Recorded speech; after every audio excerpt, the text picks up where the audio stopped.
మొండి బాకీలు వసూలవ్వాలి అని అంటే అవతలి వ్యక్తి కష్టం చూసి వాళ్ళు చెప్పే మాటల్ని కూడా నమ్మి, అంటే తప్పనిసరిగా 2 నెలల్లో ఇస్తాను అనో, 10 రోజుల్లో ఇస్తానో, నెల రోజుల్లో ఇస్తాను అనో చెప్పేసి తీసుకుంటారు.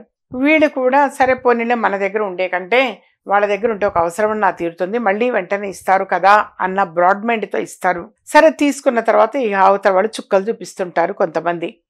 కొంతమంది దగ్గర నిజంగానే లేక చాలా బాధపడుతూ వీళ్ళని రిక్వెస్ట్ చేస్తూ ఉంటారు టైం ఇవ్వమని. మరి కొంతమంది వాళ్ళ దగ్గర ఉండి కూడా ఇవ్వటానికి మనసొప్పగా సతాయిస్తూ ఉంటారంటే ఇబ్బంది పెడుతూ ఉంటారు. సరే ఏది ఏమైనా ఆ మొండి బకాయిలు అన్నీ కూడా వసూలు అవ్వాలి అని అంటే మీరు చేయాల్సింది ఆ రోజు ఉసిరికాయలు అనేటువంటివి ముందుగా తీసుకొని చాకుతో ముందు తీసి పెట్టుకొని దాన్ని మిక్సీలో కావచ్చు, దంచి కావచ్చు, కచ్చాపచ్చగా చేసి అది దంచి పెట్టుకోండి. ముందు గుజ్జు అని అంటాం దాన్ని.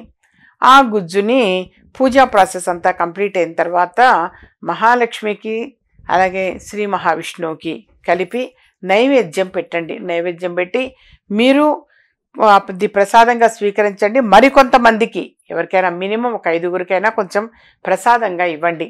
ప్రసాదం తీసుకుంటారు.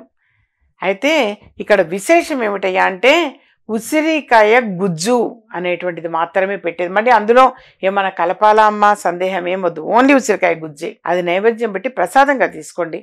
తప్పనిసరిగా బయట ఆగిపోయినటువంటి డబ్బు కొంచెంగా అయినా వసూలవుతాయి. ఎట్టటే మొత్తం తీసుకొచ్చి మీకు ఇవ్వకపోయినా కొద్దిగా అయినా సరే అది మీకు ఆ డబ్బు అనేది మీ దరి చేరటము, మీ దగ్గరికి వచ్చే అవకాశాలు ఎక్కువగా ఉంటాయి.